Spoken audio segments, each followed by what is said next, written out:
programa va a ser de la siguiente manera. Ustedes van a ser los responsables y los actores de este programa. Lo que queremos muchísimo de parte de ustedes es que le pregunten a Lori-Ann todas las dudas que tengan sobre el COVID y el no COVID, pero sí Omicron, que no es COVID, pero sí es COVID, y etcétera, etcétera, etcétera. Nosotros vamos a hacerle algunas preguntas a Lori-Ann. Ella nos las va a contestar, pero lo que queremos es tener continuidad con ustedes para que Lori-Ann les ayude lo más que pueda. Ay, sí. Ahora, Lori-Ann, primeras preguntas. ¿Me puedes explicar por qué te han madreado tanto estas últimas 2 semanas? ¿Y quién te ha madreado y por qué? Sí, los porqués, bueno, me han estado golpeando desde hace muchos meses. Desde que salió el libro Un daño irreparable, he estado sujeta a unos ataques impresionantes. O sea, Héctor de Mauleón escribió al respecto, Pamela Cerdeira escribió al respecto.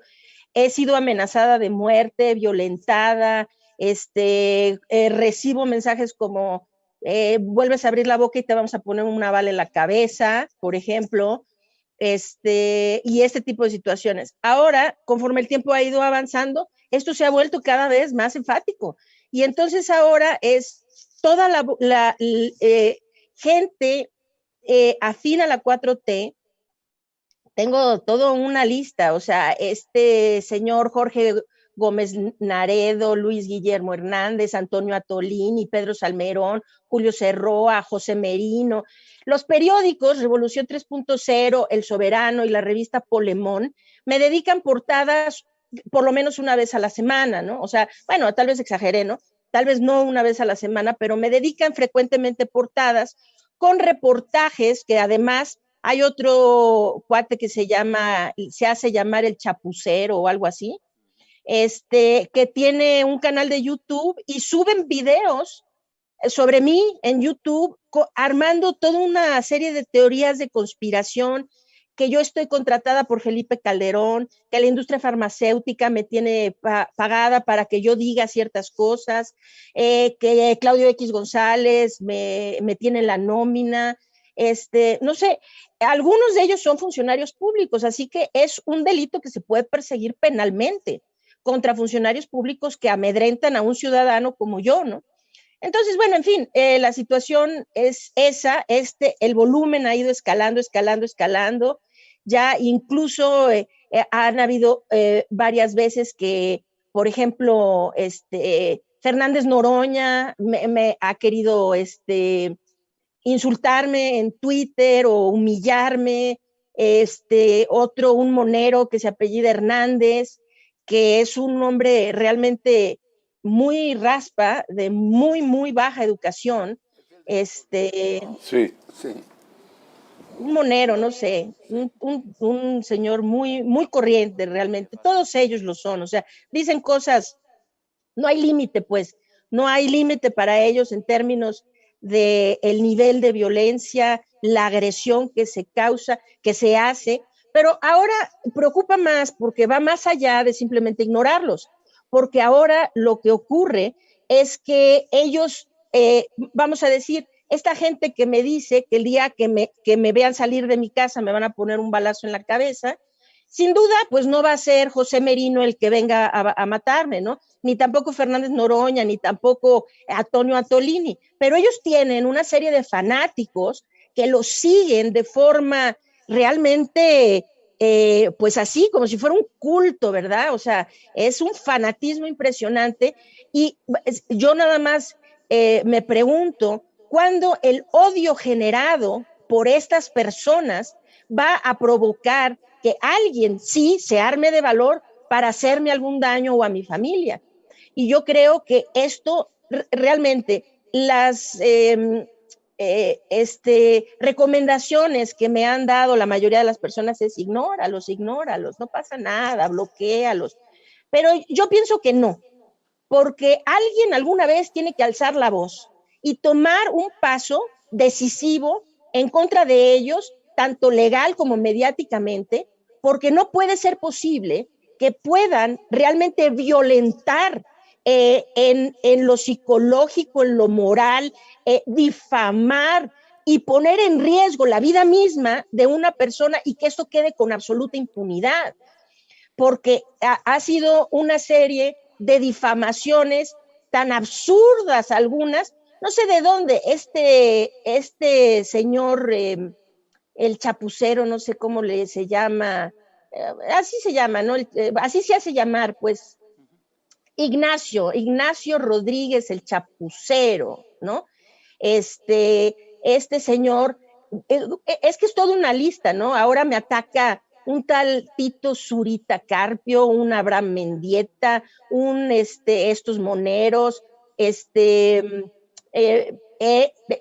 Hernán Gómez Bruera, es decir, es toda una pandilla, vamos a decir, y utilizan sus medios de comunicación para generar este odio en mi contra y armar campañas que es realmente, a veces no puedo creer que alguien lo crea. Es decir, tiene toda una teoría de que la industria farmacéutica me tiene en la nómina, ¿no? El otro, el chapucero, es tan poco original y realmente como que sus dos neuronas no llegan del todo a hacer sinapsis, y inventó un rollo como de que la industria de la comida chatarra a mí me paga para que yo diga qué. ¿Cuándo he dicho algo a favor o en contra de la comida chatarra? No sé de dónde sacan semejante disparate. Pero la situación es que cada vez su retórica es más violenta, porque le dicen a la gente, la doctora, claro, todo el tiempo me insultan, creen que me insultan con el calificativo la dentista, la odontóloga. Los más vulgarcitos utilizan calificativos como las sacamuelas o la quitasarros y cosas de este tipo, ¿no? Pues bueno, evidentemente, no puede un grupo de iletrados que difícilmente alguno de ellos terminó siquiera la licenciatura, o un fósil como Antonio Attolini, que tardó 15 años en obtener un grado de licenciatura, pensar que me pueden avergonzar, ¿no? Por tener una carrera como cirujano dentista, a muchísima honra, bellísima profesión, a la cual desde luego nunca me he dedicado, porque yo perseguí la vía de la ciencia y la academia. Y entonces, después tengo un doctorado en ciencias médicas por la Universidad de Harvard, me especializo en los campos de microbiología y genética humana, y esto me hace perfectamente competente para opinar sobre todo lo que opino con relación a la pandemia y otro tipo de situaciones. En fin, no me van a avergonzar esta bola de iletrados en ese sentido, pero lo que hacen es generar una narrativa en donde se está haciendo una campaña de odio en mi contra, ¿no? Y ese odio, yo nada más me pregunto, ¿quién se va a hacer responsable? A ver, señor José Merino, ¿usted se va a hacer responsable el día que yo salga de mi casa y alguien me ponga un balazo? ¿O maten a alguno de mis hijos? Es decir, alguien se tiene que responsabilizar de este tipo de agresiones. Y yo creo que enough is enough. Necesitamos, alguien tiene que alzar la voz, y con suerte puedo ser la persona que siente un precedente para saber que no se puede hacer este tipo, no se puede tomar este tipo de acciones y quedar absolutamente impune. Entonces, pues vamos a ver en qué termina todo esto, pero esa es la situación. Ha estado desde el día que escribí el artículo en Reforma que se intituló El fiasco del siglo. Empezó, el principal en aquella época era un tal J.C. Roa y Pedro Salmerón, y después de ahí pues fueron todos los demás. Cuando publiqué el libro, pues, y en últimas fechas, pues sí, oiga, pues es que la Secretaría de Salud ya casi no da datos de la pandemia. Afortunadamente, en Salvemos Conciencia, es otra, en Salvemos Conciencia, nuestro equipo de trabajo, pues sí, tenemos un gran matemático, un gran estadístico, el doctor Arturo Erdely, que hace favor de analizar las bases de datos que la Secretaría de Salud genera todos los días para poderle proporcionar a la población algún dato fidedigno, ¿no? Porque simple y sencillamente el gobierno ya casi no genera datos, ¿no? Nos tienen a ciegas en términos de cómo va progresando la pandemia. Entonces, desde que empezamos a hacer esto y poner los datos que la Secretaría de Salud ya no quiere publicar y todo esto, pues entonces empezaron realmente hacer esto de una forma mucho más violenta y agresiva en mi contra. Pues Aquí vino a Tolini con Tere Vale y conmigo, le pusimos una madriza, pero de esas inolvidables. O sea, de pendejo no lo bajamos. O sea, si es el tipo de gente, estoy con los que te dicen que no te preocupes, aquí entre tú y yo. Además, está comprobado, las amenazas nunca se llevan a cabo. Las amenazas son para espantar y cuando te dan un madrazo es que nadie te avisó. Entonces... Sí, claro, no ellos, repito, no me preocupa que sean ellos, que amenazas provengan de ellos en particular. Ellos tienen una agenda política, llevan línea, muchos incluso reciben un salario por hacer este tipo de ataques, ¿no?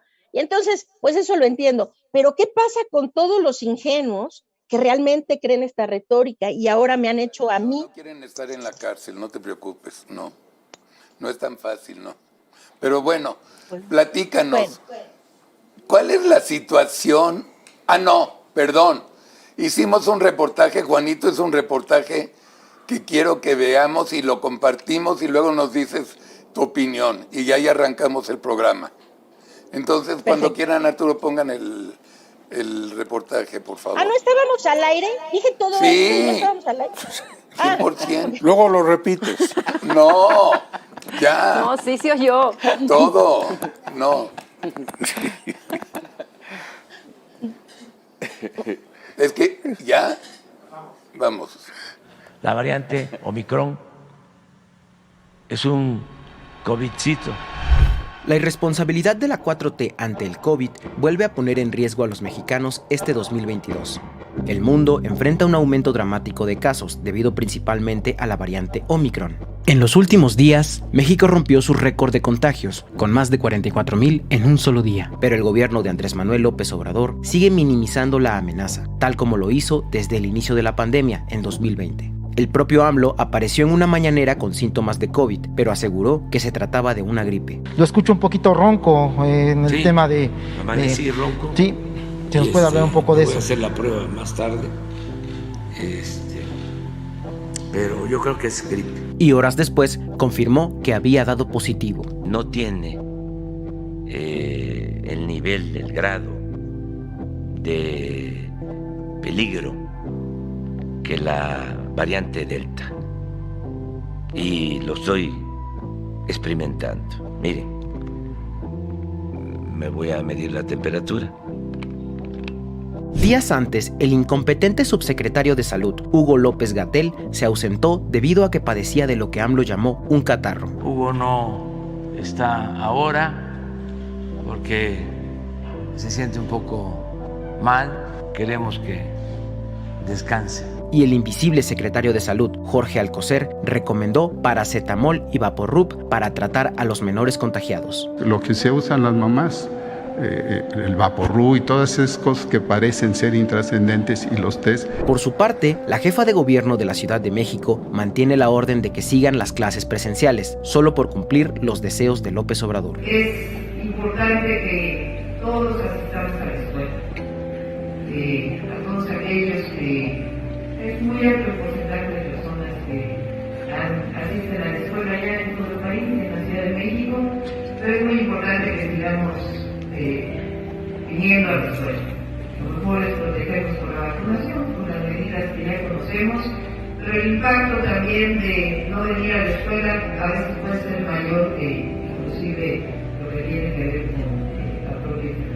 Incluso, el gobierno de Sheinbaum aseguró que no es necesario que los ciudadanos se hagan pruebas de COVID y que simple y sencillamente asuman que están contagiados. Y también las personas que tengan síntomas tienen que aislarse. No es necesario hacerse una prueba. Si en este momento tenemos algún síntoma respiratorio, asumamos que es COVID. Vamos a nuestra casa, nos quedamos 7 días aislados y con eso no es necesario tener una prueba en caso de tener síntomas respiratorios. Pero lo que la 4T quiere ocultar es su incompetencia para brindar pruebas a la población, que se ha volcado a hacer largas filas en centros de salud, kioscos, hospitales públicos y privados en búsqueda de una prueba. Otra muestra de la situación son las decenas de vuelos retrasados y cancelados en el aeropuerto capitalino debido a los contagios entre personal de las aerolíneas, ocasionando que la terminal aérea se convierta en un foco de infección. Con más de 300.000 muertos por COVID según cifras oficiales y por lo menos 600.000 según diversas estimaciones independientes, la 4T sigue fracasando ante la emergencia por el coronavirus. Valientes expertos como la doctora Lori-Ann Jiménez Faibi han alzado la voz en medios y redes sociales para exhibir la incompetencia de la 4T, recibiendo ataques de los seguidores del presidente. Pero aunque les enoje, la realidad desnuda a la 4T por el número de muertes, la tasa de mortalidad, la tasa de positividad, las muertes de trabajadores de la salud, el número de pruebas realizadas y la nula vacunación a menores de edad. México es el país que peor ha enfrentado a la pandemia. Y López Obrador y sus compinches nunca lo podrán ocultar. Sus propios spots serán otra prueba de su total incompetencia. Gracias a nuestro contenido de vitaminas, minerales, proteínas y nutrientes, evitamos que crezca el virus.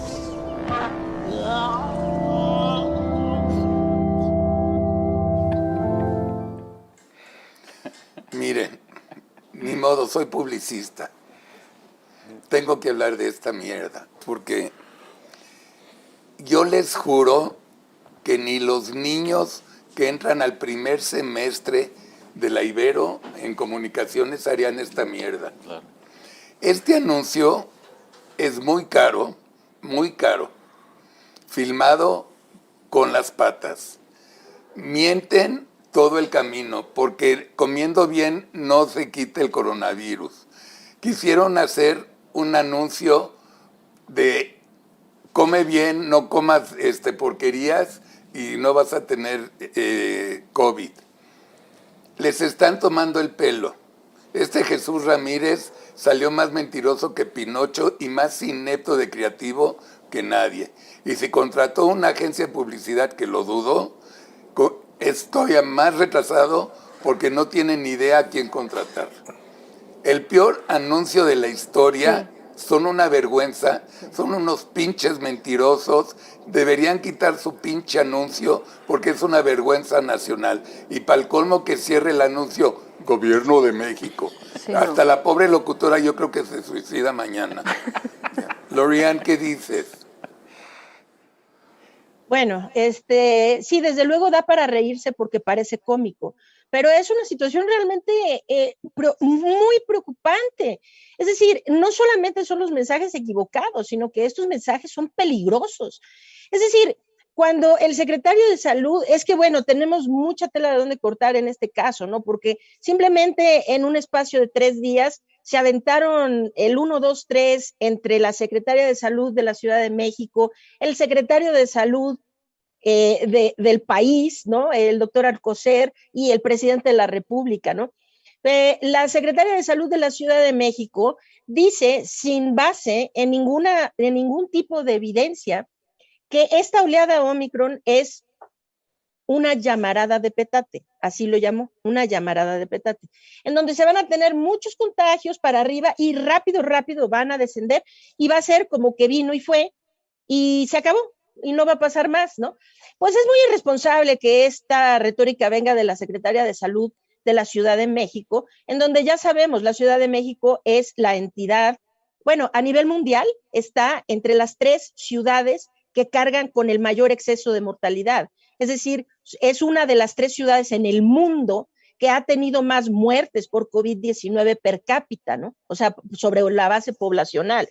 Esto habla de la pésima estrategia en esta ciudad. Cuando tuvimos la segunda ola en diciembre del año pasado, de 2020, y enero de 2021, se saturaron los hospitales, ya supimos que la gente se quedó sin tanques de oxígeno, sin concentradores, sin recargas, sin camas de hospital, muriendo en las ambulancias a punto. Y entonces, la Secretaría de Salud todavía tiene, vamos a decir, el descaro de poner una retórica así, sin base en ninguna evidencia. Es decir, hay que hablar con evidencias, ¿no? No con ocurrencias. Y esto que dice que sube y baja, esto pasó en África, en Sudáfrica, cierto.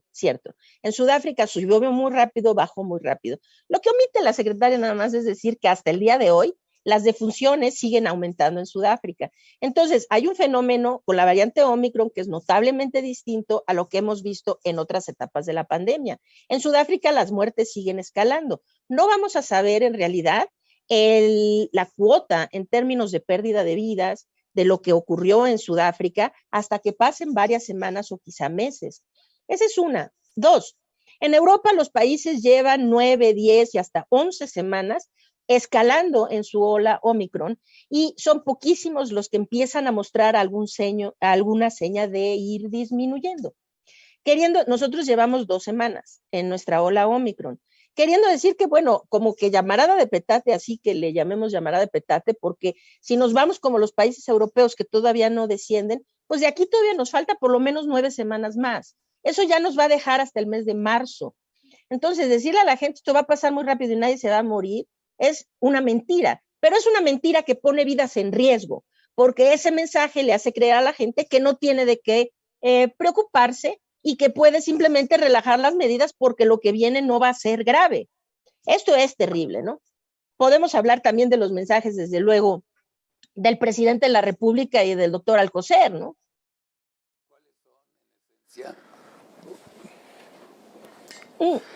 El mensaje del doctor Alcocer. Si lo sabes, si lo tienes. No, perdón, dilo. Es que tengo mal el audio y casi no los escucho, pero no, por favor, adelante. Es que decía Hugo López-Gatell que las pruebas COVID son únicamente para saciar la ansiedad individual de cada quien, tratando de minimizarlas, de que no se hagan. Pues sí. Para paliar nuestra ansiedad individual. Ese es un Qué barbaridad. Sí. Las pruebas diagnósticas de COVID y esto, por lo menos la gente que nos está escuchando, necesitan saber con claridad. Si en este país se hubiera desde el principio de la pandemia hecho una suficiente cantidad de pruebas, quizá otro gallo nos hubiera cantado y hubiéramos podido de una mejor manera controlar esta pandemia que en nuestro país ha estado descontrolada desde el primer día. Ahora, las pruebas diagnósticas son muy importantes y son muy importantes por muchas razones, ¿no? La gente necesita tener una confirmación fidedigna de si tiene o no una infección para saber cómo debe actuar. Entonces, decir, ya no se haga prueba, usted vaya hacia su casa, pues total. Yo nada más me pregunto de todos los que nos escuchan el día de hoy, ¿cuántos de ustedes pueden simplemente llamar a su trabajo y decir, oiga, ¿sabe qué? Yo tengo sospecha de que estoy contagiado y me voy a quedar en casa esta semana o los siguientes 14 días, ¿no? ¿Y cuántos pueden hacer eso sin perder su empleo, no? Vamos a empezar por ahí. La gente necesita, pues, tener la prueba, oiga, estoy positivo, tal vez entonces sí, ¿no? Lo segundo es que sabiendo que tengo COVID, entonces hay muchas acciones que se deben tomar, entre otras, desde luego el aislamiento, hay que avisar a los contactos, hay que procurar identificar otros contagios dentro de la familia, dentro de los contactos cercanos, una serie de cosas para cortar cadenas de transmisión y evitar que la enfermedad se siga propagando entre un cierto núcleo, entre el núcleo que me rodea, ¿no? Pero sí, además de providencias. Sí, sí, y además de esto es el asunto como indicador epidemiológico. Es que necesitamos ser muy claros. Aquí las variables que indican fracaso son hospitalizaciones y muertes. Esto es lo que queremos evitar. Queremos evitar que la gente termine hospitalizada, intubada en una unidad de terapia intensiva y, sobre todo, evitar que acabe en un ataúd o en una urna, ¿no? Entonces, ¿cómo podemos saber cuál es la magnitud de lo que está ocurriendo si ahora le decimos a la gente, usted no se haga pruebas? Si sospecha que tiene COVID, vaya y enciérrese, ¿no? Entonces la gente va y se encierra, pues sí, y entonces no vamos a tener con anticipación un indicio de cuántos contagios hay para saber cómo se puede prever la necesidad hospitalaria antes de que esto ocurra, ¿no? Entonces, pues sí, es un desastre decirle a la gente que no se haga pruebas. Emma Rosa Marín te escribe lo siguiente: di positivo a COVID en mi casa. Vive mi nieto de 2 años. Mi hija recibió esquema completo de Astra y le da de mamar al bebé. ¿Eso le sirve como defensa ¿Cómo puedo ayudar a mi nieto? Ok, aquí es muy importante saber algo. Los niños, su nieto, el nieto del que estamos hablando, dice que tiene ya 2 años. Tal vez ya está en una edad en donde empieza a tener menos riesgo de complicarse con COVID. Es bien importante que la gente lo sepa. Si tienen niños muy pequeños en casa, es decir, entre la edad de 0 y 1 año, es una edad de muy, muy alto riesgo de complicaciones de COVID. Es decir, es una edad en donde se dan muchas defunciones, hospitalizaciones y casos de mucha gravedad. Ahora, y hay que tener un especial cuidado con ese grupo etario, ese grupo de edad, porque ellos no pueden ser vacunados, no pueden utilizar cubrebocas. Entonces hay que tener un cuidado muy particular para que quién se le acerca a estos pequeñitos, es mejor mantenerlos en su burbuja, ¿sí? Solo la gente con la que viven bajo el mismo techo. Si van a estar en contacto con otras personas que no vivan, aunque sean familiares, que no vivan dentro de la misma casa, estas personas tienen que usar cubrebocas, verlos al aire libre, en donde haya espacios bien ventilados. Hay que tener mucho cuidado con esto. Ahorita, para contestar concretamente el caso de esta persona, de este niñito o niñita de 2 años, ya está, a partir más o menos de los 2 años, 2 años y medio, el riesgo es menor con la menor edad, entonces, de complicarse, quiero decir, y de tener un cuadro grave de COVID. Entonces, es menor con menor edad y mayor a mayor edad. Entonces, lo que necesitan hacer aquí es mantener, desde luego, muchos cuidados. Si la mamá está vacunada y amamanta a los 2 años, ok, sí, a través de la leche materna y si se vacunó cuando estaba embarazada, esto transfiere temporalmente anticuerpos a los bebés y a los niños, pero no son anticuerpos que perduren por tiempos prolongados. Entonces, eventualmente, cuando estos niños cumplan 5 años y se puedan vacunar, es importantísimo vacunarlos. P. Cadena. O sea, vacunar a los 2 años, que lo vacunen. No, no se puede vacunar a esa edad. Se pueden vacunar a partir de los 5 años con la vacuna de Pfizer. En esencia, que nada más cuiden de que no se acerquen mucha gente al niño. Sí, y cuando ya, un tip muy importante para quienes tienen niños pequeños. Yo creo que lo mejor que los madres y padres de familia pueden hoy hacer por sus hijos es educarlos en cuanto a qué medidas ellos pueden ya crecer teniendo como naturales seguir para protegerse del contagio. Lo mejor que pueden hacer es acostumbrarlos a que así como ya salen de casa con su carrito, su cobijita, su peluche, sepan que es intuitivo salir con su cubrebocas, que en la menor edad posible los acostumbren a utilizar cubrebocas bien ajustados al rostro y que ellos no estén incómodos con utilizarlos. Es decir, un niño que ya crece haciendo esto, se le da de forma natural. La pandemia podría todavía prolongarse durante un tiempo relativamente largo. Entonces, creo que lo mejor que pueden hacer por sus hijos es darles las herramientas para ellos saber cómo pueden protegerse del contagio, porque ellos pues ya son generación pandemia. Van a tener que lidiar con esto durante mucho tiempo. 2 preguntas y respuestas más cortas porque hay un chorro de preguntas. Venga. P. Cadena.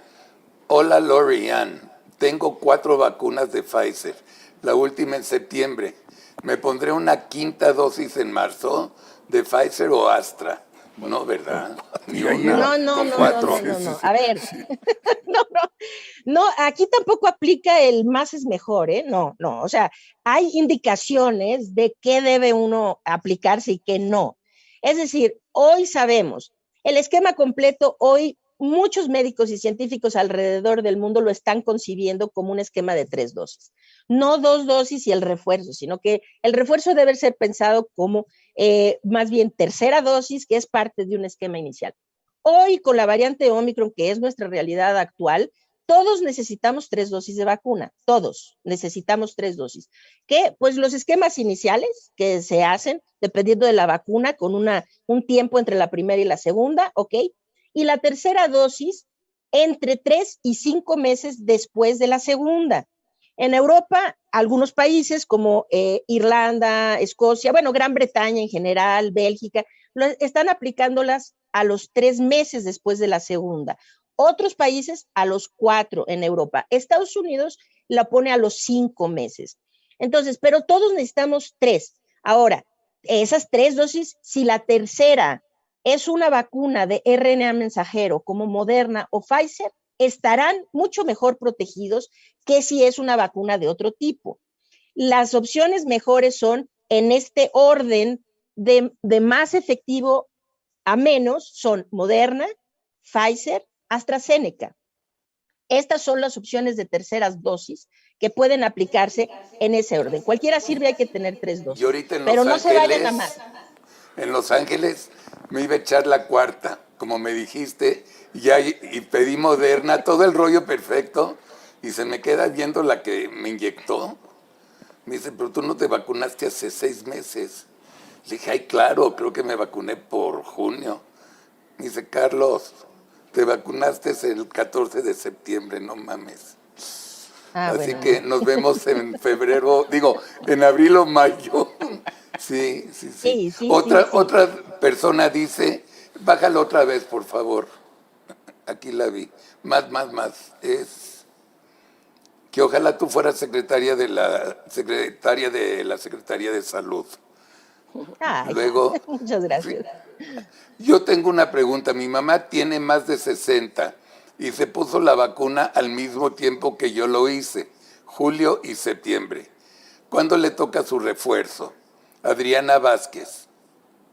Sí, su tercera dosis, o lo que están llamando aquí refuerzo, le toca, como ya dije, dependiendo de aquí en México, dicen, solo están aceptando gente que ya haya cumplido 6 meses o más.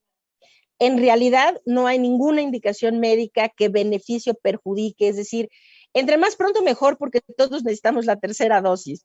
Como dije, en algunos sitios se hace a los 3 meses, en otros a los 4 y en otros a los 5. Hasta donde sé, solo en México está la indicación todavía de hacerlo a los 6. Estados Unidos así lo hacía inicialmente, lo recomendaba a los 6 meses, pero hace poco vio que el beneficio de hacerlo más pronto es un beneficio mayor porque se tiene a más gente más pronto vacunada con la tercera dosis, que es indispensable para la protección contra Omicron. Ok. ¿Tú querías preguntarle algo? Lori, tengo varias amigas ahorita que están enfermas. Ellas hicieron su prueba, salieron positivas. Ya pasaron 10 días. Todas me preguntan que si tienen que irse a hacer otra prueba, porque como está lleno y prefieren darle lugar a la gente que no sabe si está enferma. ¿Es necesario, después de 10, 15 días de aislamiento, irse a hacer la prueba o ya no es necesario? Bueno, este es un tema muy controversial todavía, pero ahorita las indicaciones de los grupos más académicos, más de mayor prestigio, bajo mi óptica, vaya, sugieren lo siguiente: es una desgracia. Este es otro punto de por qué necesitamos pruebas, ¿ok? A ver, las pruebas PCR después de la infección no tiene caso hacerlas. A veces las pruebas PCR pueden seguir saliendo positivas durante semanas o incluso para algunas personas más de un mes o algo por el estilo, después de haberse recuperado de la infección. Entonces, esto no pruebas de PCR, pero las pruebas de antígeno. A ver, ¿cuándo puede usted salir del confinamiento? En un mundo ideal, ¿ok? Donde no haya carencia de pruebas y el gobierno no diga que no tiene sentido hacerse pruebas, ¿ok? Lo ideal es, necesita usted permanecer en confinamiento por lo menos 10 días a partir del diagnóstico. A partir del diagnóstico, confínese, aíslese 10 días. Si al cabo de esos 10 días ya no se tienen síntomas, hay que hacerse una prueba de antígeno, En el mundo ideal sería una prueba de antígeno y con un espacio de 1 o 2 días otra, ¿sí? Si ambas salen negativas, usted está bien para salir ya del confinamiento con la seguridad de que no va a contagiar a otras personas. Entonces, esta es la indicación perfecta. porque hay lugares como en Europa en donde no hay escasez de pruebas en todo el mundo. Este es un discurso falso de nuestras autoridades. Hay escasez de pruebas en México porque el gobierno no las quiere comprar. Eso es diferente. En Europa, en muchas partes, las están regalando. Es decir, se regalan las pruebas para que la gente, por favor, antes de ir a trabajar, hágase su prueba. Antes de reunirse, hágase su prueba. Si se enfermó, hágase su prueba antes de salir del confinamiento, etcétera, ¿no? Entonces, en el mundo ideal, esas pruebas son caseras, no tiene uno. Y ahora, esa es otra pregunta. Hay que preguntarle al gobierno de México por qué en México no hay disponibilidad de pruebas caseras de antígeno que serían tan útiles, ¿no? Pero la respuesta es esa. Sería así. Como mínimo hay que esperar 10 días, que no haya síntomas, y una prueba de antígeno negativa como mínimo. Y si no pueden la prueba, pues 10 días y sin síntomas, entonces salgan. Como sea, si no se han hecho prueba y no tienen la certeza de estar negativos en una prueba de antígeno, al salir redoblen esfuerzos con uso de cubrebocas de muy alta calidad para que se aseguren de no ir a contagiar a otras personas. Leo pregunta, con síntomas de asma, ¿se puede una persona vacunar? Sí, se puede una persona vacunar, claro. Prácticamente no hay contraindicaciones de ponerse una vacuna contra COVID-19. Es decir, y son las personas que tienen otras enfermedades previas que los ponen en mayor riesgo de complicarse si se contagian, quienes más necesitan esa vacuna. Entonces, quien le dice a un diabético, no, usted es diabético, no se vacune, es al contrario. La persona diabética tiene mayor riesgo de complicarse. De ahí que lo queremos proteger con mayor ímpetu que al resto de la población. Entonces, asma también podría ser un factor de riesgo a la complicación, las enfermedades cardiovasculares, la hipertensión, la diabetes, la obesidad, etcétera. En cualquiera de estos rubros es importantísimo que se vacune. Sí, si tiene asma, puede usted vacunarse. ¿Alguien de Tampico preguntó que si los perros o las mascotas se pueden contagiar? No. Muy buena pregunta, muy buena pregunta. A ver, ahorita, por desgracia, como no hemos detenido la transmisión del virus, el virus ha ido evolucionando para hacer lo que los virus y todos los microorganismos hacen. Es decir, todos los microorganismos, bacterias, otro tipo de parásitos, virus y demás, no piensan, no tienen un cometido, no quieren enfermarnos, no quieren matarnos, lo que quieren es, su único cometido en la vida es sobrevivir, eso. Y para ese único cometido que tienen, lo hacen de forma extraordinaria, son muy aptos para sobrevivir.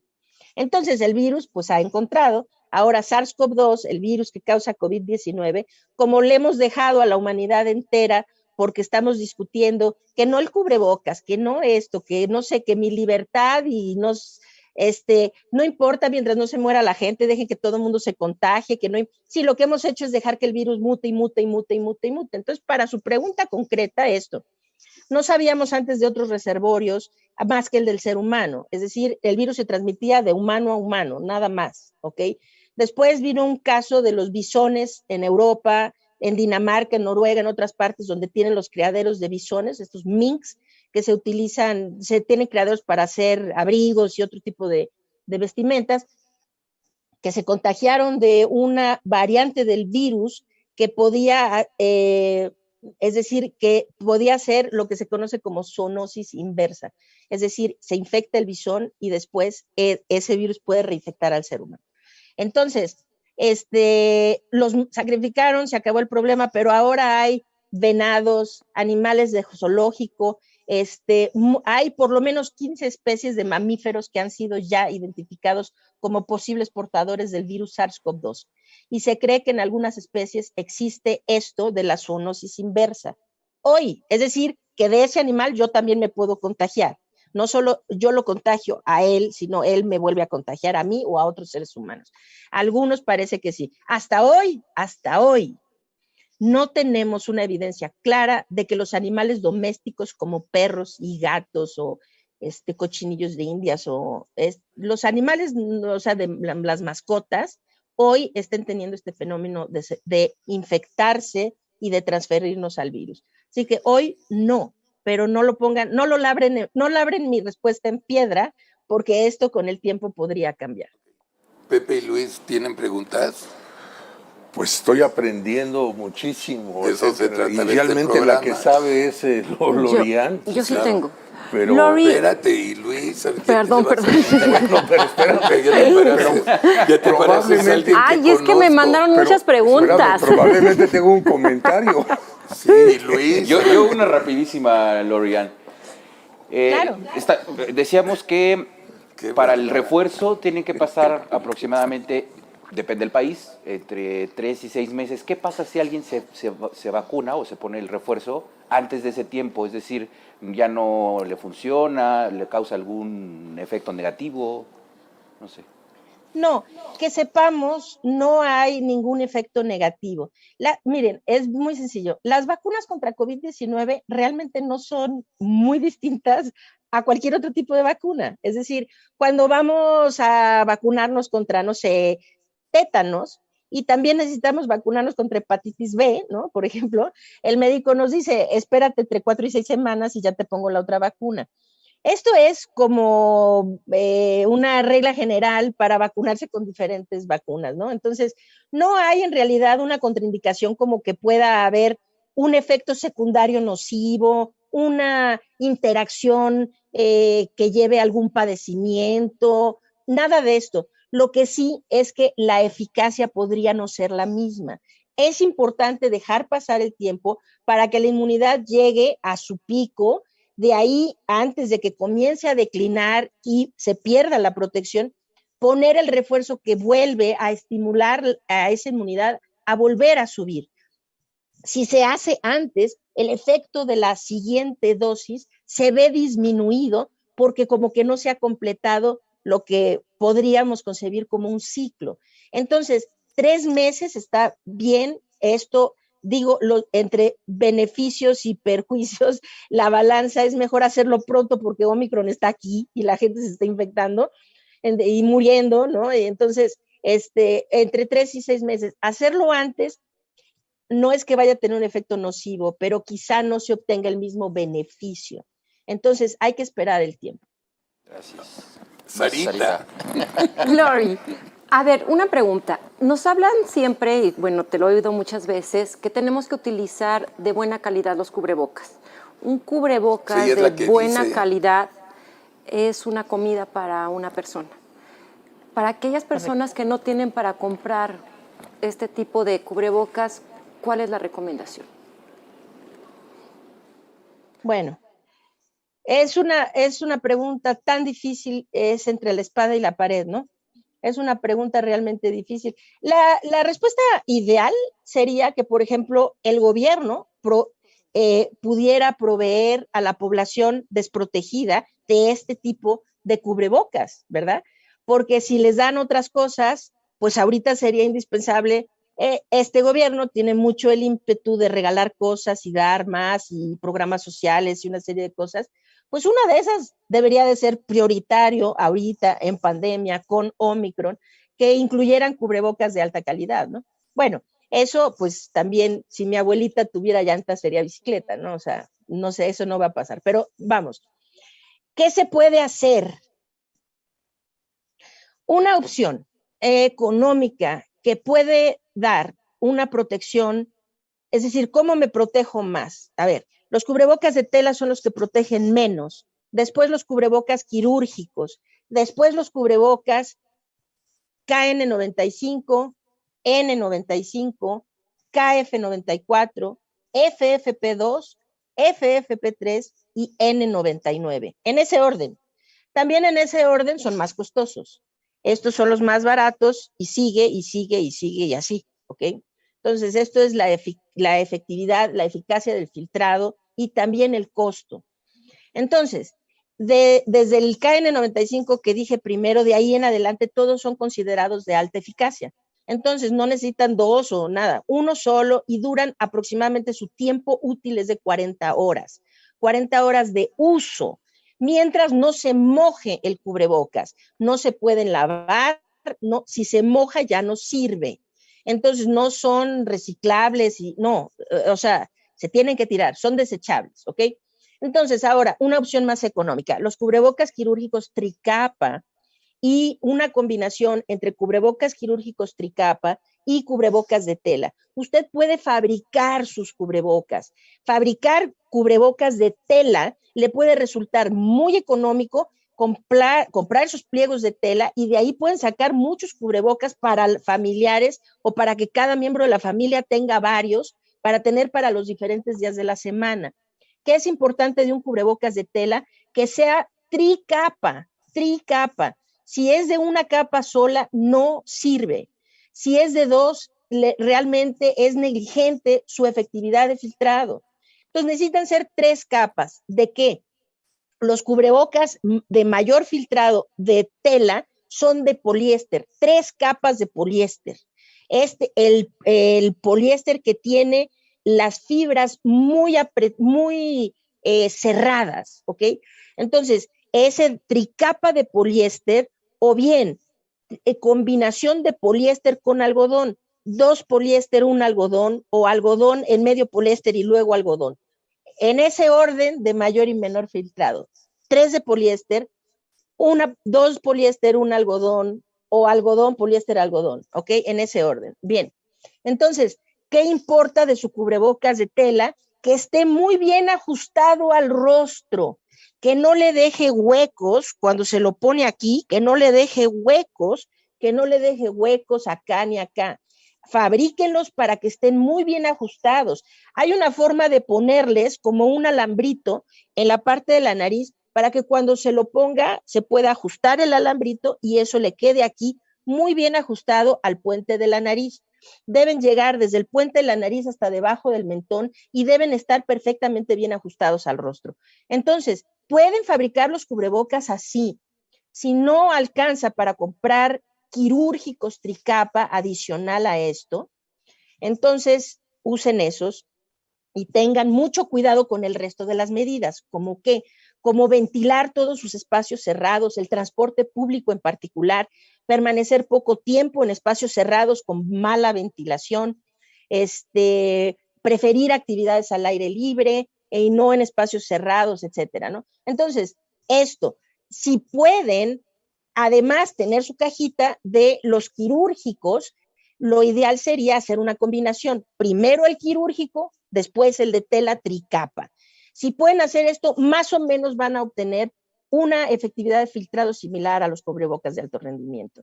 Pueden hacer esto y hacerlo a mucho menor costo. Antes de ir con Luis, Carlos, di positivo hace 8 días. Soy maestro y ya anunciaron la vacuna de refuerzo la próxima semana. ¿Puedo vacunarme? No, desafortunadamente. Hicieron, ¿no? A ver, la recomendación muy clara es así. CDC tiene una recomendación a partir del diagnóstico, a partir de que tuvo su diagnóstico de COVID, debe esperar 4 semanas, por lo menos 4 semanas para recibir la vacuna que le falte, ya sea que vaya a ser primera dosis, segunda o tercera, la que sea. CDC, que son los Centros para el Control y Prevención de Infecciones en Estados Unidos, esa es su recomendación, 4 semanas a partir del diagnóstico. Ahora, como mínimo, necesita esperar 2. Entonces, tal vez sí llega, o sea, es decir, desde el diagnóstico esperar como mínimo 2 semanas después del diagnóstico, idealmente 4. Ok. Mi última pregunta. Te va a matar. ¿Qué tal? Perdón, mi última pregunta. Se decía, por ejemplo, con la variante Delta que quedabas un tiempo como inmune. ¿Con esta también? ¿Es cierto o no es cierto? Sí. A ver, lo que la variante Omicron ahora hace, y esto es importante que la gente lo sepa, la variante Omicron ahora evade de forma muy importante la inmunidad, tanto la inmunidad adquirida a través de la infección previa, como la inmunidad adquirida a través de la vacunación. Entonces, cuidado, si usted estuvo antes infectado en cualquier momento de la pandemia, queriendo decir que se puede inferir si estuvo infectado al principio de la pandemia por el virus original que estaba aquí en México, más adelante hubiera sido por la variante Epsilon en México, más adelante hubiera sido por la variante alfa, después por gamma y después por delta. En cualquier momento de la pandemia, si usted estuvo infectado, hoy Omicron, esa inmunidad le hace los mandados. Es decir, no está usted protegido. Si tuvo infección y no se ha vacunado, ¿ok? Pero a ver, la infección, aplica lo mismo a una dosis de vacuna. Si tiene una sola dosis de vacuna, tampoco está protegido. Ahora, si le da a uno Omicron, sí, claro, la persona levanta inmunidad contra la variante Omicron. Ahora, ¿qué va a pasar después de Omicron? No sabemos todavía. ¿Llegará una variante que también le dé la vuelta a la inmunidad que Omicron produjo ahora? Pues sí, es probable que así sea. No lo sabemos aún, pero sí, genera inmunidad, desde luego. Antes de ir con Luis, una nada más de sí o no. Enrique Martínez, ¿es compatible el refuerzo de AstraZeneca con la vacuna Johnson & Johnson, Janssen? Porque vacuné a mis hijos en Estados Unidos. Sí, es compatible, sí. Este es un cóctel que no habíamos predecido. Sí. Y además nos decíamos siempre que en México no pasa nada hasta que pasa. Y cuántas de las gentes que están en fila esperando turno para que le hagan prueba porque se sienten mal, se dan cuenta que sí pasa. Nosotros creemos que vamos a ser testigos de las situaciones. Muchas veces somos actores, tenemos que cuidarnos. Y cuando yo veo estas filas interminables, gentes que se van a hacer la prueba, ahí es donde adquieren el virus. Sí. Realmente hay una libertad de movimiento, no estamos siguiendo patrones políticos previos para podernos comunicar. Tenemos a un señor López-Gatell que lo han cuestionado incluso en el Congreso una y otra vez, reiteradamente. Sin embargo, gozando de alguna protección palaciega, no se presenta para ser un verdadero líder en una época de pandemia. Pero no es palaciega, eso ya se supo bien. No lo puede correr porque es admitir que la regó López Obrador. Por eso no lo corre. Por su vanidad grandiosa. Si pudo correr al secretario de Hacienda ya nombrado, al Banco de México, puede correr. Nadie sabe de salud, entonces, oficial para él. El precio es muy alto, Carlos. Le vale madres a él. No lo ha corrido. Además que a López-Gatell lo puede manipular como quiera. Claro, ¿no? Y es otro titino. Exacto. Dice lo que quiere oír el presidente. Pues sí, pero no es ninguna ansiedad personal. Hay que hacerse las pruebas, hay que cuidarse y no queremos ser nosotros parte de las estadísticas. Así es. Lorian, ¿cuántos muertos hay? ¿700 ya? Bueno, al día de ayer, en cifras oficiales, se reportaban 300,764 en las cifras oficiales. En el exceso de mortalidad, o sea, 300,764 en cifras oficiales que están, como sabemos, hemos sabido desde siempre, subestimadas, ¿no?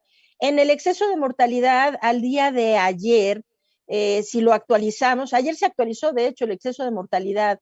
Las cifras de exceso de mortalidad al 4 de diciembre, o sea, no al día de hoy, sino hasta el 4 de diciembre, hablan de 655,062 personas muertas a consecuencia de la pandemia, de las cuales, perdón,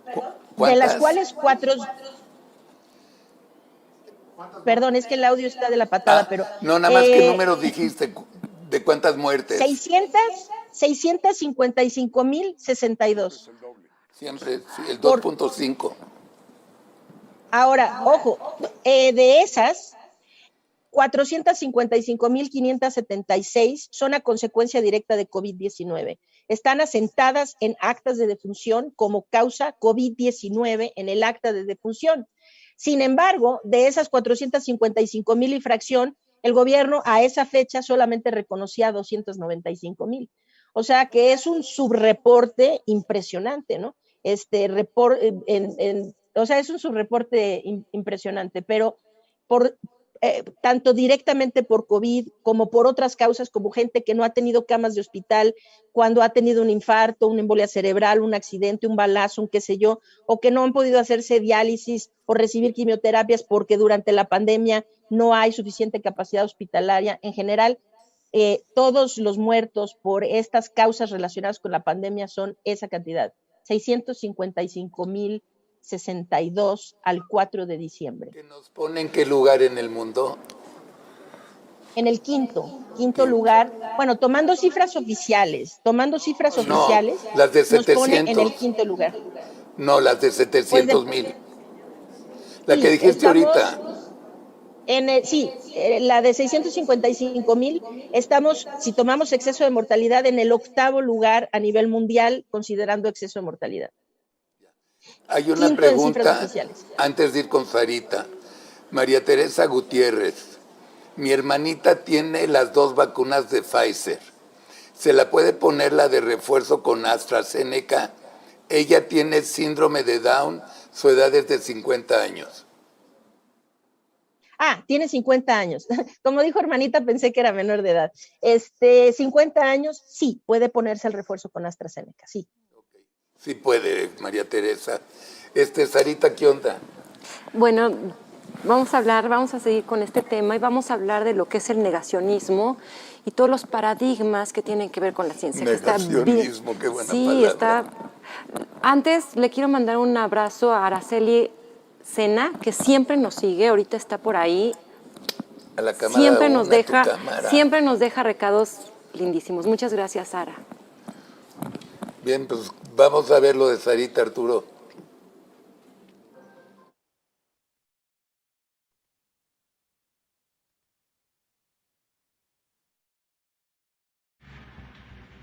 Hace como 3 días.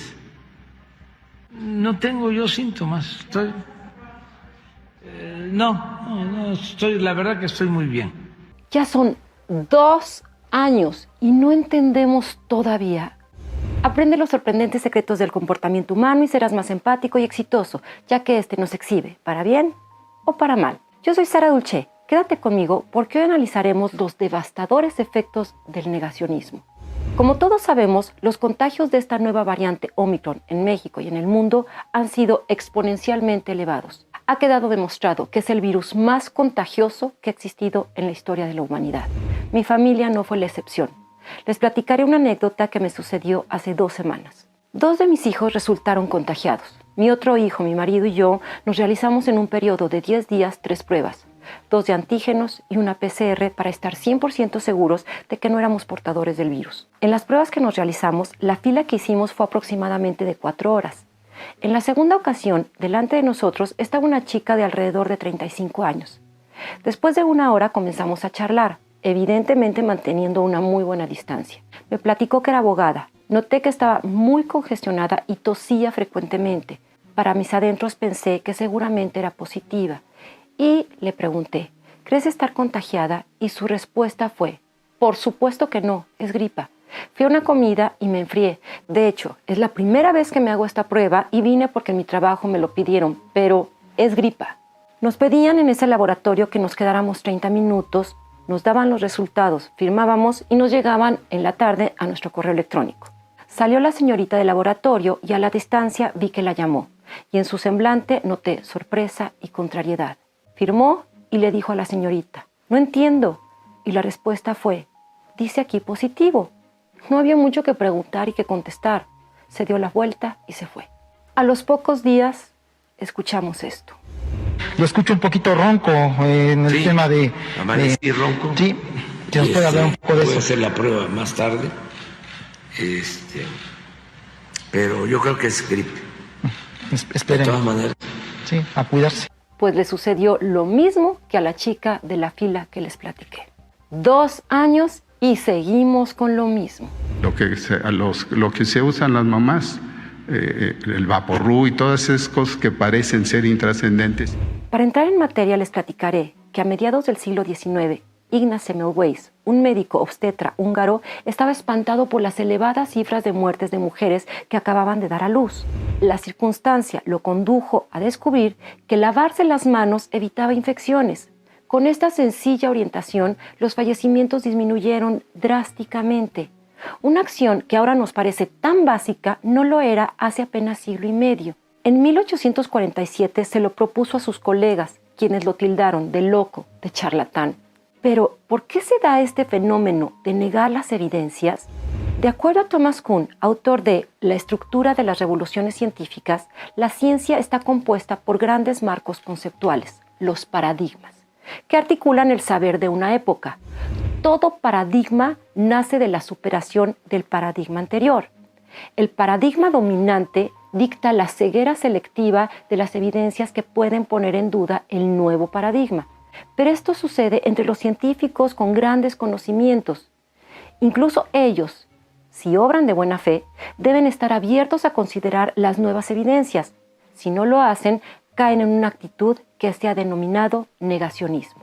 Pero ¿qué sucede con aquellas personas que no tienen los conocimientos necesarios para argumentar y se niegan a aceptar verdades científicas? Nos deja ver que son personas sumamente prepotentes, con delirios de omnipotencia, de grandeza. Son personas con conflictos emocionales y amenazas de origen interno o externo, que piensan y actúan como si dispusieran de poderes o capacidades especiales y fueran superiores a los demás. Así entonces, las evidencias de estos adversarios se reducen a una opinión, a una ignorante, estúpida y torpe opinión.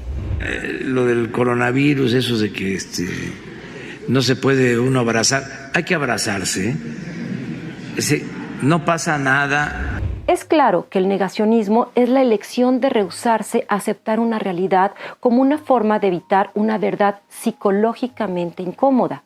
Se basa este negacionismo en emociones y pasiones y por lo tanto su naturaleza es irracional, evadiendo el reconocimiento de realidades empíricamente verificables. Al comienzo de la pandemia de COVID-19 vimos a muchos ciudadanos de a pie, como el miembro de la megaiglesia de Hillsong, Stephen Harmon, un negacionista que se burló abiertamente de las vacunas y llamó estúpidos a los vacunados y murió de COVID tras luchar un mes contra la enfermedad. Oímos voces conspiranoicas afirmando que era una treta para aumentar el control sobre los ciudadanos, pero también vimos a muchos gobernantes neciamente negar el peligro del virus. Pero el proceder de nuestro gobernante es un patrón. Negación de la necesidad de generar energías limpias para cooperar en las políticas mundiales para el cambio climático. Negación de la importancia y necesidad de las vacunas. Negación de la inseguridad. Negación.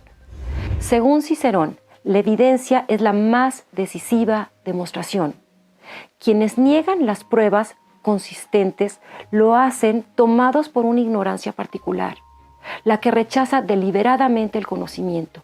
La forma más infame de negacionismo es cuando va unida a la idiotez moral, que señala Norbert Bilbeni, la que despoja de humanidad a los semejantes. Termino con una frase muy fuerte de Bernard Henry Levy.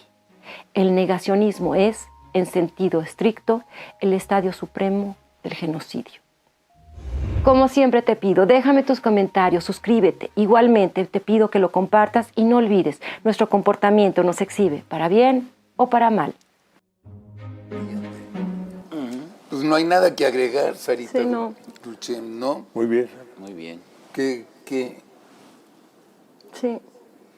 Pero ¿por qué les entra esa onda? A ver, tú que eres psicóloga. ¿Qué caca tienen en la cabeza?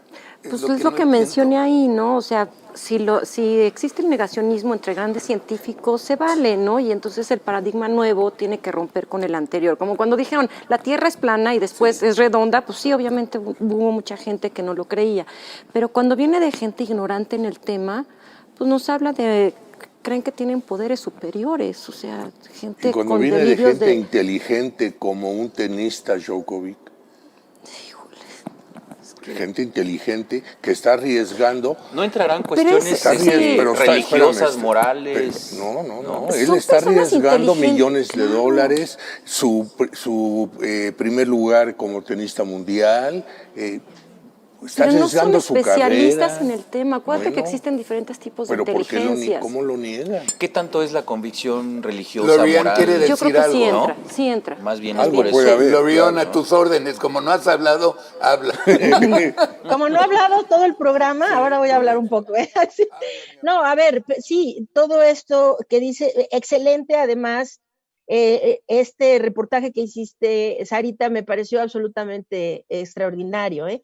Pero aquí hay una cosa adicional, porque es la persona ignorante la que es negacionista, tal vez sí es el común y corriente de la gente, puede ser negacionista, pero cuidado, cuando son las autoridades las que son negacionistas, entonces ponen vidas en riesgo, ¿sí? Porque, por ejemplo, vamos a hablar concretamente del discurso del secretario de Salud con el Big Vaporub, ¿no? Lo que él le dio a entender a la gente, esto lo dije en una entrevista y hoy en la mañana José Merino, el director de la DIP acá de la Ciudad de México, Pepe Merino, ¿no? Me golpeteó en Twitter por haber dicho esto. Lo dije antes, lo reitero y lo sostengo, y va. Lo que dijo el secretario de Salud es realmente irresponsable.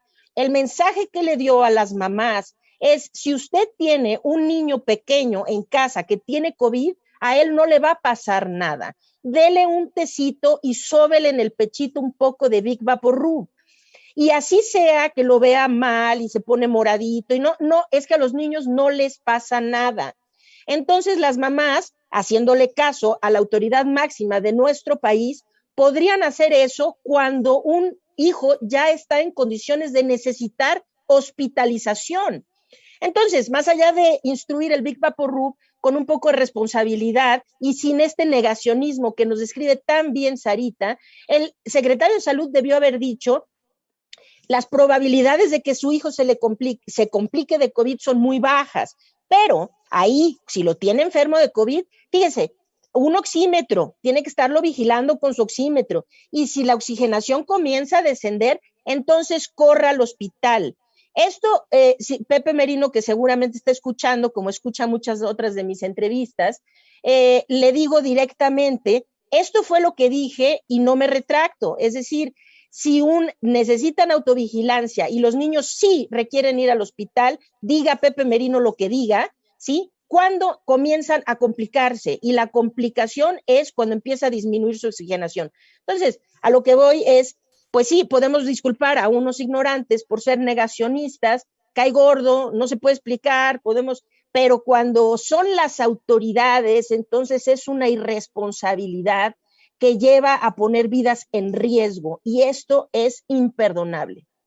Yo lo que dije hoy en la mañana en relación al secretario de Salud, no ha hablado nada, pero ha hablado nada más dos cosas, que han sido dos pendejadas.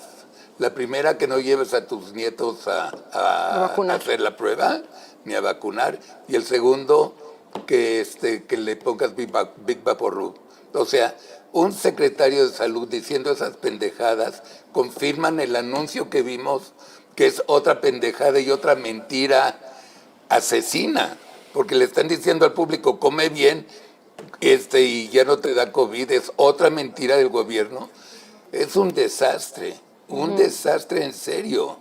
¿Y quién es ese Pepe raro que dijiste? Merino, ¿quién es? Pepe Merino es el director, es un funcionario público de la Ciudad de México, que es el director de la DIP, es decir, es el titular de la agencia CDMX, que es la Agencia Digital de Innovación Pública de la Ciudad de México. Es quien ideó la salvajada, ¿sí?, de recetarle, de que en los kits de la gente contagiada incluyeran acitromicina, ivermectina para todas las personas positivas en la Ciudad de México. Este hombre, sin ninguna preparación científica, decidió, por un estudio mal hecho que fue absolutamente desacreditado, que hizo él mismo, ¿no?, que todo mundo necesitaba llevarse una cajita de ivermectina a casa. Y no sé en qué cabeza cabe que una persona evidentemente sin preparación científica fue responsable de la sobredosificación, es decir, la medicación innecesaria medicación innecesaria de miles de personas en la Ciudad de México con un antibiótico y un antiparasitario para tratar una infección viral. Entonces, ese es Pepe Merino. Un pendejo. Básicamente. Sí, básicamente. Pues un irresponsable con autoridad, es un irresponsable que tiene autoridad, sí. Entonces, doblemente pendejo. Bueno, Lori-Ann, terminamos el programa, nada más di qué debemos hacer para cuidarnos más. Y contesta esta pregunta que te voy a hacer. ¿Estamos seguros que cuando les da positivo a las personas tienen que ir a fuerza a ver a su doctor para que les diga si es COVID o el Omicron? No. A ver, nadie puede saber en realidad cuál es la variante. Se infiere qué variante es dependiendo del porcentaje de circulación del virus en una comunidad. Hoy en México, por ejemplo, el día de ayer se estaba reportando que ya les voy a dar la cifra exacta, el 83% del virus que circula en nuestro país es la variante Omicron. De ahí que si usted se infecta por COVID-19, tiene el 83% de probabilidades de que sea Omicron quien lo infecta, la variante que lo infecta. No hay forma de distinguir. Las pruebas diagnósticas solo nos pueden decir, tanto de PCR como de antígeno, solo nos pueden decir si estamos contagiados o no. No nos pueden decir con qué variante nos contagiamos. Y para contestar tu pregunta, Carlos, de forma muy puntual, no, es decir, hay que hacerse, cuando uno se infecta, las acciones concretas que uno necesita hacer es, si tengo sospecha de contagio o comienzo a presentar síntomas, las acciones inmediatas son, 1, aislarse. ¿Para qué? Para evitar infectar a otros. 2, hacerse una prueba, ¿sí? En cuanto a pruebas, si la prueba que se hacen las pruebas tienen que hacerse 5 días después del contacto de riesgo. Si tengo sospecha de COVID, el día que tuve un contacto con alguien que sé que después supe que estaba contagiado, necesitan esperar 5 días para hacerse la prueba, ¿ok?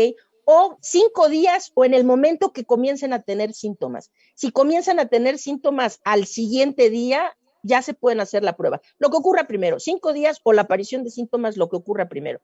Si se hacen prueba PCR, si el resultado es positivo, se da por bueno, usted es positivo. Si es negativo, se da por bueno, usted es negativo. Si se hace una prueba de antígeno, ¿ok? El resultado es positivo, se da por bueno, usted está contagiado. Si el resultado es negativo y yo tengo síntomas o tuve un contacto de riesgo, el diagnóstico negativo por antígeno requiere confirmación por PCR. Entonces, porque las pruebas de antígeno tienen altos índices de falsos negativos. Entonces, las acciones concretas, me aíslo, me hago una prueba y comienzo de forma inmediata a hacer autovigilancia en casa. Autovigilancia, si ustedes se meten a la página de Salvemos Conciencia, es la iniciativa que yo dirijo a través de la cual damos apoyo, información y solíamos también dar atención médica a distancia gratuita para la población durante la primera y segunda ola de la pandemia. La página es salvemosconciencia.org. Se meten ahí en la página de inicio, bajan y hay un apartado que dice autovigilancia. Ahí hay videos, instrucciones, un formulario para que llenen sus registros de autovigilancia. Esto es, necesitan diariamente, si están infectados, lo tienen que hacer 3 o 4 veces al día. Se lleva apenas 2, 3 minutos hacerlo, no es complicado. Necesitan un oxímetro y un termómetro. Y esto es crucial para que sepan si ustedes van avanzando bien o si su enfermedad comienza a complicarse. Van a saber si comienza a complicarse por los signos y síntomas. Si su oximetría desciende de 90%, ustedes requieren atención médica inmediata. Si su oximetría desciende de 85%, ustedes requieren hospitalización urgente, ¿ok? Aquí lo que importa es mantener su oxigenación entre, de preferencia, 92 y 100, vamos a poner. Entonces, la autovigilancia en casa puede salvar sus vidas y las de sus familiares infectados, porque pueden anticipar y detectar los primeros signos de deterioro pulmonar antes de tener síntomas. Es decir, esto se llama hipoxia silenciosa o hipoxia feliz. La gente comienza a tener deterioro pulmonar, pero no tiene síntomas de que los pulmones se están deteriorando. Con la autovigilancia a través de las mediciones de oximetría podemos detectar esto. Entonces, los 5 pilares son esos. Se aísla, se hace una prueba, comienza a hacerse autovigilancia. 4, no se automedique, no se automedique. Si usted va con un médico y le recetan la farmacia entera y en esa farmacia incluyen cosas como estas que sugería el titular de la agencia esta digital de la Ciudad de México, como acitromicina y ivermectina, usted no necesita para cuadros leves de COVID-19, no necesita antibióticos, no necesita antiparasitarios. Lo único que necesita es descansar, hidratarse muy bien, mantener su vigilancia muy estricta y tratar exclusivamente los síntomas. Es decir, si tiene fiebre, tome paracetamol para disminuir la fiebre. Si tiene malestar general, dolor de cabeza, tome igual paracetamol o ibuprofeno. Es decir, solo la sintomatología, ¿ok? No se automedique. Si requiere otro medicamento, entonces necesita vigilancia médica. Hay que ir con un médico para que le recete. No empiecen a recetarse aspirina y otro tipo de antiagregantes plaquetarios, anticoagulantes, porque eso es lo que está haciendo la gente. Y entonces lo único que hace es complicar más su cuadro. Entonces son esos 4. El cuarto era no se automedique. Y 5, avise a todos sus contactos. Ayude a cortar las cadenas de transmisión, por lo menos sus propias cadenas de transmisión. En estas épocas nadie debe tener vergüenza, ni pena, ni miedo de decir que tienen COVID. Mucha gente tiene COVID. Lo que necesitan es darle la oportunidad a sus contactos de hacer lo mismo que ustedes están haciendo, aislarse para no contagiar a otros familiares, hacerse pruebas, etcétera, etcétera. Cuidarse, ¿sí? Entonces avise a todos sus contactos cercanos y ayude a cortar sus cadenas de transmisión. Esto es lo que se necesita hacer cuando tenemos confirmación de estar contagiados. Y desde luego, ahí en la página de Salvemos Conciencia hay un cuadro para que ustedes sepan interpretar sus signos y síntomas. Entonces ahí dice, si tiene tales cosas, haga esto, haga lo otro. Y hay una que es, si usted tiene esto, requiere atención médica, punto. No puede seguirlo haciendo solo, ¿ok? Entonces, o requiere atención hospitalaria, ¿no? Entonces, hagan caso de estas indicaciones, porque la atención, la detección temprana y la atención médica oportuna de COVID-19 es la clave para salvar vidas. Qué bueno que te tenemos. Gracias, Muchas Lorian. Gracias, Lorian. Nos vemos el próximo jueves y nos tienes un update de cómo va todo el rollo. Con muchísimo gusto, claro que sí, desde luego. Te queremos Saludos mucho, a todos. muchas gracias. Gracias. A ustedes, querido cuidarse. público, muchas gracias por tantas preguntas. Te tienes que meter a la página porque no sabes cuántas preguntas hay. O sea, puede durar el programa 3 horas más.